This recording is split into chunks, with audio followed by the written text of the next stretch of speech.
This is such a interesting subject. I sometimes wonder if people have read about it, why don't they try it? They read so much. We read and we read. My daughter has gone to Hawaii yesterday to celebrate her 22nd year of marriage. Send me photos. I see the photos. I see my daughter. I see my on the beach, Waikiki Beach. I can see it 1,000 times. I will not be on the beach and not have the same experience. Reading cannot give you the experience of what you are reading.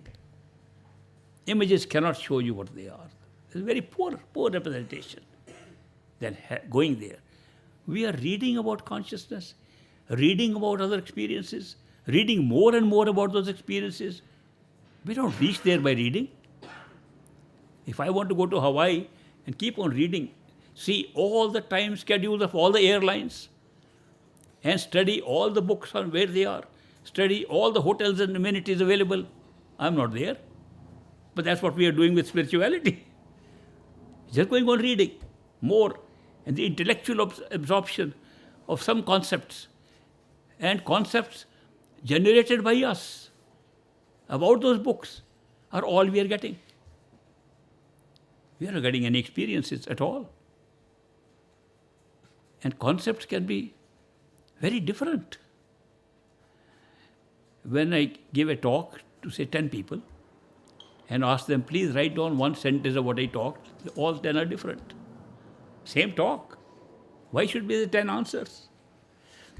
At one time, I was in a civil servant position in India, where I was also in charge of the police system.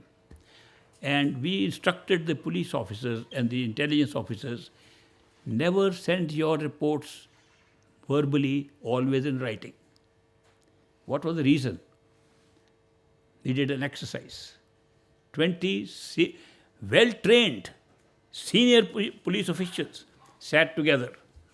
We wrote a message that is, package has been found near a bridge. Simple, very short message. Now you transmit only by ear to the next person and keep that here. As 20 translations, that place has been bombed away. Package exploded in the middle somewhere. These are trained people. We tested, and therefore we said, you must write everything.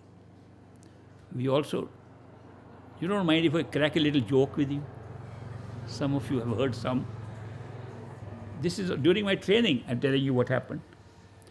This is during police training of intelligence officials. You must always send message in writing.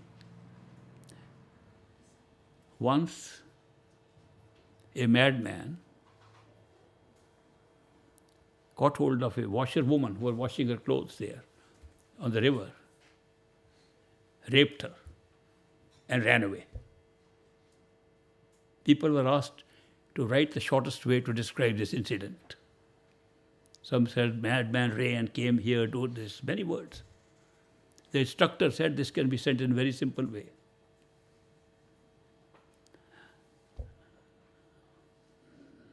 Nuts, screws, washer, and bolts. Simple way. Simplest way of writing. This is because by reading, we get the description of things, but we don't really know what it is. Then in philosophy, where we try to explain these inner things, we use even more words. And if you happen to be in a job very diplomatic, involved diplomacy, the number of words increases. The diplomats very often write notes so long that by the end you don't know what they wrote. Maybe it is because they want to confuse. They want to have their options open. They'll keep on describing things and give so many possibilities. And that is part of their training. But all types of reading, all types of writing confine us to the place where we are, sitting right where we are. No information that has been turned into practice. No information that has made us realize what is the potential within us. We have to practice. You have to practice what you are reading. We read our scriptures and we think reading of scriptures will take us somewhere. Nobody's gone anywhere. We not even read. We go to our church, to our temple, to synagogue, to mosque, to hear somebody else reading. Some of us listen, many don't, because they've come to pay their tribute to the God whom they worship. And their presence is good. Now go home and be the same angry person, same problems with your lust, greediness, and all those things are still the same. And we say we have been to our temple and church and synagogue. What are we getting? And what the man is saying is what we should be practicing. I go to a church, at least on Christmas Eve, because it's a beautiful, it's one of the denominational churches, which of course I don't care, because ultimately they say there's God and there's Christ and there is the truth. Some people don't. I told my friends, I'm going to the Methodist church. We don't go there. We are Lutherans. We are Baptists. Do you know, same God has been divided into so many pieces by our denominations. I have Muslim friends. I don't go and see that man. He is Shia. I am Sunni. I am Shia. He is Sunni. Same Allah. Same God. How are we acting? Even with the knowledge that is actually written down in our scriptures. And we are still dividing ourselves and hating each other when the scriptures are talking all of love and beauty and oneness. It's very, very strange that we should be not using that for practice. John's Gospel in the Bible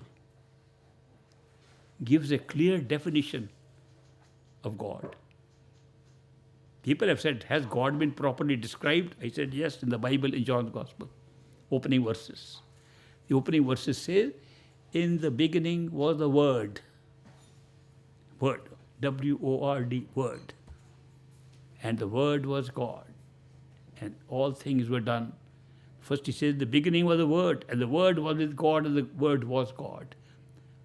All things were made by Him, and nothing was made that was not made by Him. Total creation takes place from a word. What word? What word created this whole universe?